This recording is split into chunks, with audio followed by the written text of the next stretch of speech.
Tonight on CTV News at 5. Its target is social media companies and AI companies and their harm specifically on kids. Should kids stop swiping? Maritimers weigh in on a proposed social media ban for children under 16. I want to say that our temperatures are okay for plants and varieties like tomatoes and peppers. Dig in. Now that overnight temps have warmed up, it's time to plant your veggies. Well, this is kind of the Halifax Greek Super Bowl for Greeks. And Oppa, get a taste of Greece in the heart of the city at Halifax Greek Fest. A muggy and foggy night ahead for the Maritimes, with temperatures cooling for most on Friday. Live from the Maritimes News Center, this is CTV News at 5. Good evening and welcome to CTV News at 5. I'm Maria Pano-Palace. Thank you for joining us. First at 5 tonight, social media shutout. Children under 16 could soon be banned from social media now that the Liberal government has proposed legislation to block access to kids. So how would pulling the plug go over here? CTV's Emma Convey shares local reaction and she joins us now. Hi, Emma. Hi, Maria. For kids, many are frustrated by this ban, but for parents and other adults, they have different views. David Shipley with Beauceron Security says social media activates the same parts of the brain as alcohol and drugs. Social media may be used for communication, entertainment, and learning, but experts say it's also having major negative impacts on children. We have seen skyrocketing rates of depression, anxiety, self-harm. We have children who have been targeted on these platforms, particularly young boys who have been sextorted. Some Maritimers have seen the effects firsthand. Quite troubling to me that we're just handing these phones to kids like they're candy when really there's something that's much worse. Being a former teacher, the things that I see happening in the classroom, I think there's like a direct correlation between social media and how kids are performing right now. The federal government introduced an online harm bill. It looks to ban the use of social media for Canadians under the age of 16, unless the companies put in place sufficient safeguards. Right now, we're looking at probably a 12 to 18-month timeline for the legislation to pass. It could take another 12 to 18 months for regulations to pass. So realistically, 3 years and maybe we'll start saving some kids' lives. David Shipley with Beauceron Security says there are many ways to enforce this without just scanning a government ID. New technologies on Facebook allow parents to set age ranges on accounts, and apps can validate whether a user is a child. Even if they get by the age verification, there are a billion things that these social media companies can do to actually detect if it's a kid. They've got algorithms that can serve us ads that are precisely targeted to the day we're going to buy something, and they're going to tell you that they can't figure out who a kid is. That is the height of absurdity. Maritimers have different opinions. If they want in, they'll get in, so it becomes a matter of parental understanding. I had restrictions when I was like 14 and I didn't like it, but it's really important for your mental health. I sit on my phone and will just scroll for hours and hours, and it's not very healthy. And especially for like a young kid who doesn't know the dangers of just staring at your phone all day. I have a 13-year-old sister and she's not very happy about it. Now, Maria, I did speak with a number of kids and youth today, 2 that were 14. They said they were frustrated by this, that social media has been something they've used forever and rely on. How can you take something away that they're so used to? Maria. That's a good question, but maybe that's why they're having these discussions in the first place. Thank you so much, Emma. CTV's Emma Convey for us in the news center. That actually brings us to tonight's web poll. We're asking, should social media be banned for children under 16? You've got 2 options. Yes, it does more harm than good, or no, it should be up to the parents. Just go to ctvnewsatlantic.ca to weigh in and to see the latest poll results. All right, Todd Battis is on location tonight. In just a little while, we'll catch up with him at the Garrison Grounds where FIFA 2026 is kicking off across the country. But first, Bruce Frisco joins us with a look at the headlines. Hi there, Bruce. Hey, Maria. Well, the forensic police officer was on the stand today at that high-profile double murder trial in St. John. The victims, 2 young boys. The officer testifying he counted 16 cut marks in the T-shirt of the 10-year-old victim, 11 cut marks in the victim's, the 17-year-old's T-shirt. We'll have the latest from the trial tonight. CTV News at 6. Well, police confirming that one person is dead after a pair of residential buildings caught fire in Bridgewater yesterday. The fire began in the morning and was contained to the two buildings. Firefighters from all over the region converging there to help fight it. Police say they found the victim inside later in the evening. We will have the latest from Bridgewater coming up tonight at 6. And also tonight, excitement building right across the country as the World Cup is now officially underway. Fans in Halifax are certainly getting a unique experience for the next couple of days with games on and off the screen. We'll bring you all the fanfare coming up tonight on CTV News at 6. All right, time for our first look at the forecast and what's turned out to be a pretty hot day around here, Kalen. Yeah, weather's certainly cooperating for those gathering to kick off the World Cup there in Halifax and other parts of the Maritime region. A lot of sunshine for today. Once again, very warm, in some cases hot temperatures. As we're taking a look at temperatures around the region, many are in the mid to high 20s, some into the 30s. Temperatures are a little bit more moderate on direct coastal areas, the Atlantic coastline of Nova Scotia and the Bay of Fundy coastline in New Brunswick, because the wind there is a little bit more onshore. But another thing that we had today was an increased level of humidity in the air. So humidex is a factor out there for this evening, and that is making many communities feel up into the high 20s as well as into the low to mid 30s. Humidex right now near 36, Doketown, Fredericton, and Woodstock. Now, speaking of that humidity, it is going to be around for tonight. Bit of a muggy, stuffy night for the region. It is expected to become a little bit lower on the nights ahead of us, Friday night, as well as the nights on the weekend. It does rise a little bit during the days on the weekend because we do have some showers that'll be moving through. Now, the winds right now around the Maritime region are mostly on the lighter side, sustained between around 5 and 15 kilometers per hour. A little bit variable in direction. Checking in on wind gusts, we've got just a couple showing up around 30 kilometers per hour. So just a little bit of a light breeze around, stirring some of that very warm, humid air that's around the region for this evening.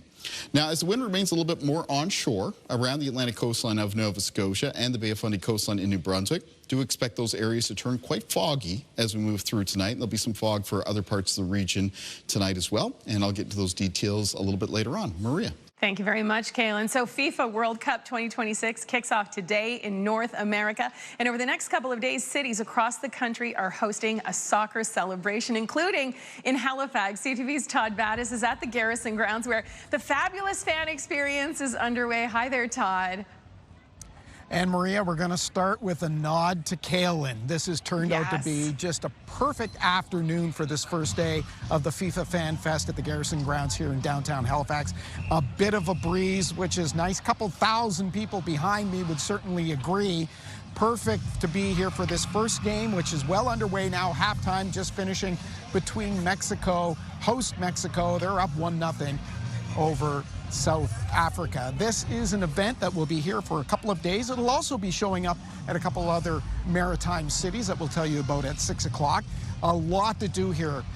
They've got areas for kids to play. You can get your photo taken with the giant ball, all kinds of different events that are going on. And don't forget, of course, there is the viewing area and the beer tent going on. So already a couple thousand people out here, Maria. Is there a certain type that's out there, or is it just everyone? Family friendly? Yeah, very good question. We are getting all varieties of people here. We've talked with a number of families, small children here with teenagers. They're all sporting their favorite teams, their maybe the countries that they came from, or their favorite the favorite nationality to support. I think you've got every flag in the tournament is well represented here, and of course they're really interested in the game that's on the screen. Oh, excellent. Well, we're definitely interested, and we'll see you back here at 6 o'clock. Anything you want to tell us about what we can expect at 6? Well, we're gonna talk to the head coach of the Halifax Wanderers. Of course, very invested in this game. He's an Italian, so he's a little upset that the home country won't be here, but he's cheering Canada as well. Brianne Foley, Callum Smith, they both have reports. We got John McGuinness downtown at the bars, which are very excited, of course, about the potential that can do for business over the next month or so. So yeah, a lot at 6 o'clock. Excellent. We'll see you then, Todd. Thanks so much. CTV's Todd Battis at the Garrison Grounds this evening. By the way, CTV, TSN, and Crave are your home for coverage of the 2026 FIFA World Cup. But that will impact our broadcasts on certain days, including today. And once again, tomorrow, CTV News at 5 and CTV News at 6 will be on CTV2, which is where you're watching it right now as well. Now go to ctvnewsatlantic.ca to see the full schedule. And keep in mind, we'll be back on CTV2 tomorrow evening. All right, time for our first break here on CTV News at 5. Time is running out to enter our Dad's Day giveaway. Don't miss the details just a little later. And here's a preview of what's coming up next. Hey, it's Emily Trigano from Halifax Seed. Coming up next on The Garden Guide, we're going to talk all about veggie gardens.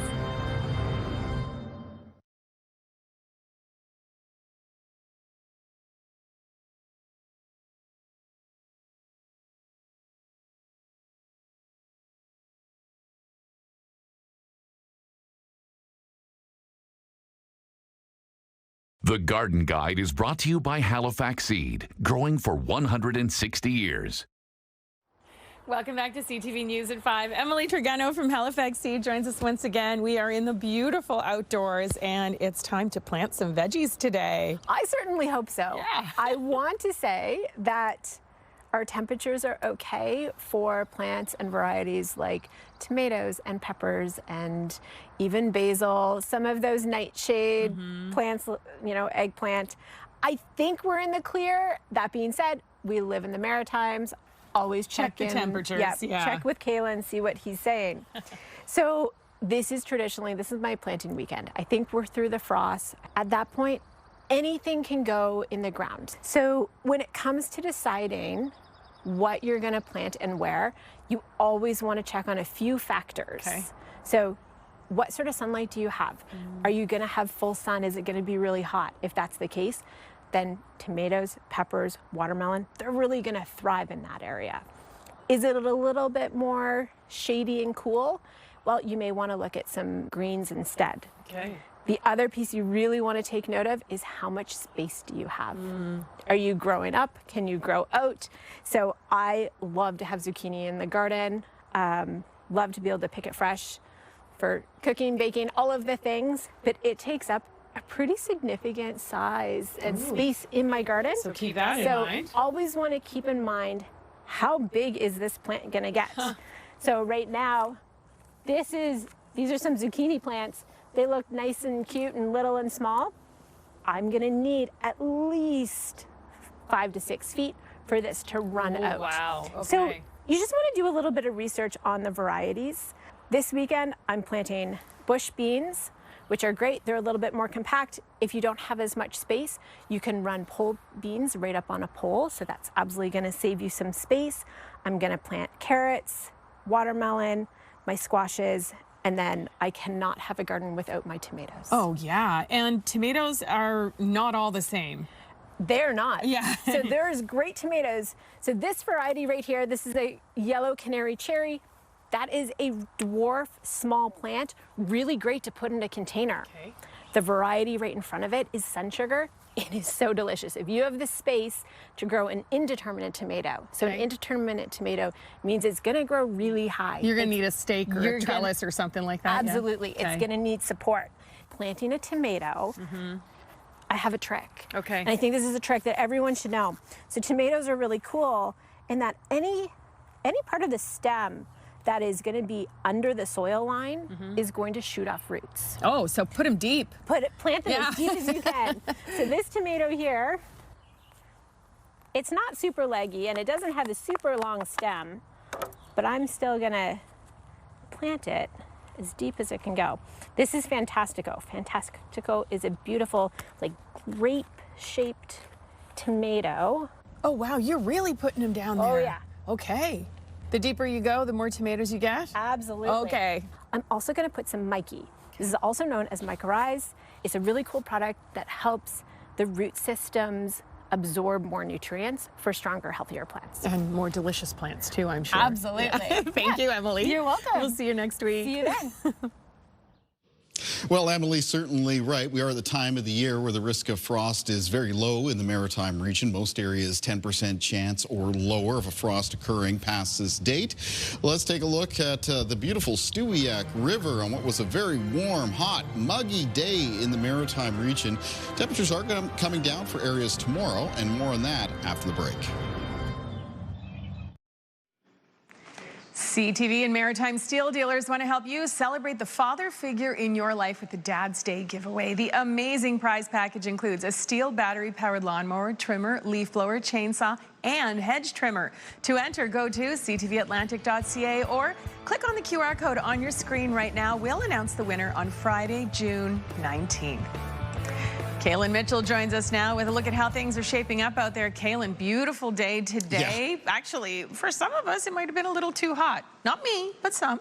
Well, for those who may have found conditions a little bit too hot over the past couple of days, temperatures are coming down generally in the Maritimes for tomorrow, coming down significantly for eastern parts of the region. I'll talk more about that in a moment, but we're looking at a beautiful view here as we're soaring above Sydney and Cape Breton, Nova Scotia, where a lot of the high temperatures today were in the low to mid 20s, but in some cases feeling closer to 30 with the humidex. Taking a look at our weather systems map, barometric pressure is actually a little bit on the lower side. We are sitting in a little trough of low pressure, though it's not enough to really disturb our weather conditions all that much. It's off of a low pressure system that is centered further back in northern parts of Ontario.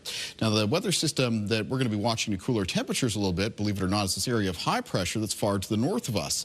As this settles down a little bit further into Labrador, it's going to change the wind direction for the Maritimes tomorrow, with the winds becoming more easterly, and that's going to be bringing in some cooler air off the Atlantic to a good portion of the region.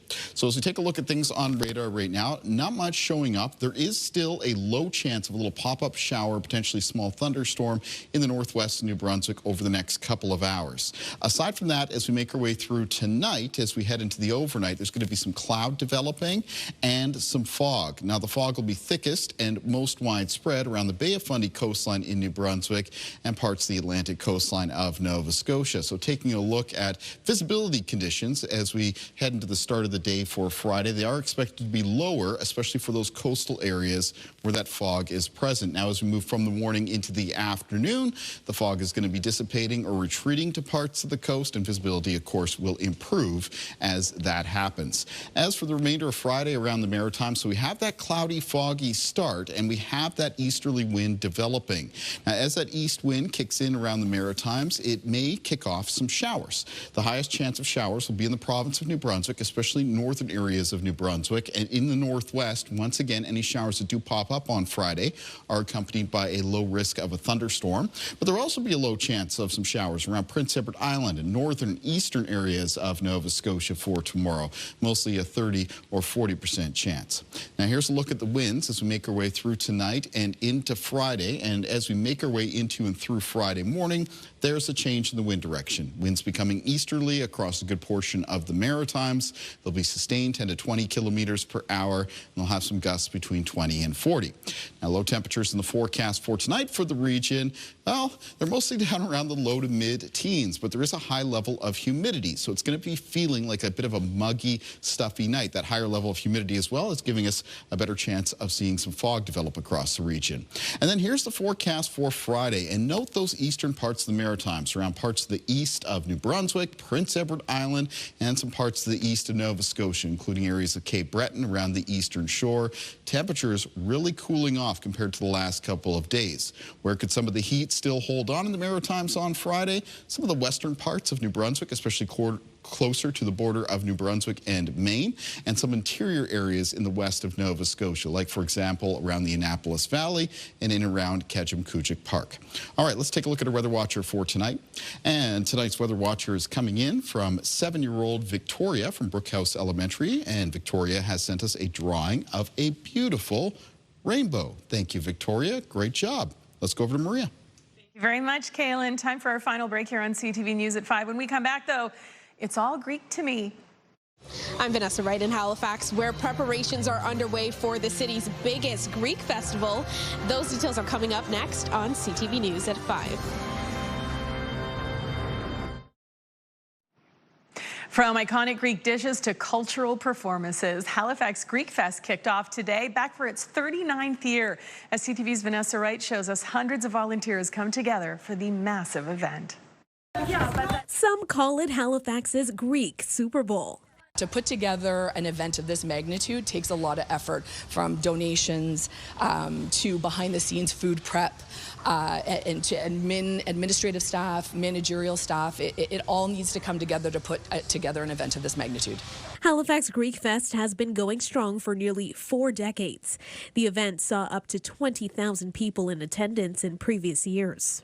And kind of our founding fathers and mothers wanted to put together an event that would showcase the culture, Greek culture, that when they immigrated over from Greece many years ago. And it's also a really big fundraiser for our church. The 4-day-long festival is filled with music, entertainment, and arguably the main event, the food. Prepping the iconic Greek salad can only be done the day of, which takes a lot of hands and even more fresh ingredients. 30 boxes of lettuce, cored, open, cut, 50 boxes of cucumbers, 50 boxes of tomatoes, unbelievable amount of onions, which is not the fun. No one wants to cut the onions, but obviously we got to do that. And it wouldn't be a party without donaires. Nearly 4,000 of them will be made over the next 4 days. After all, they were invented by a Greek Haligonian. We also are doing something similar to the chicken souvlaki as well, about almost 7,000 of those. You know, some of our Greek plates that we're looking of selling would be about 1,700 of them. The stage is nearly set for dancers, and the big screen has the World Cup cued. A little something for everyone. We draw in not only Greeks, but there's people that are not part of the Greek community that come in and just love the culture, love learning Greek, love learning how to make all of the desserts. That's one big thing. We have people come in that want to just learn how to make a baklava. Getting a taste of Greek culture and supporting a good cause, the sweetest deal you can get. Vanessa Wright, CTV News, Halifax. Oh, thank you, Vanessa. Thank you, Janet. Thank you, Sava. I'll be there this weekend. Can't wait to get my hands on a couple of souvlakia. That's my favorite. Just like the Super Bowl, my favorite part is the food. Yeah. Well, speaking of the weekend, we'll go through the weekend forecast and talk more about that when I'm back on CTV News at 6. We'll see you at 6. I'll see you tomorrow back here on CTV 2. Good night.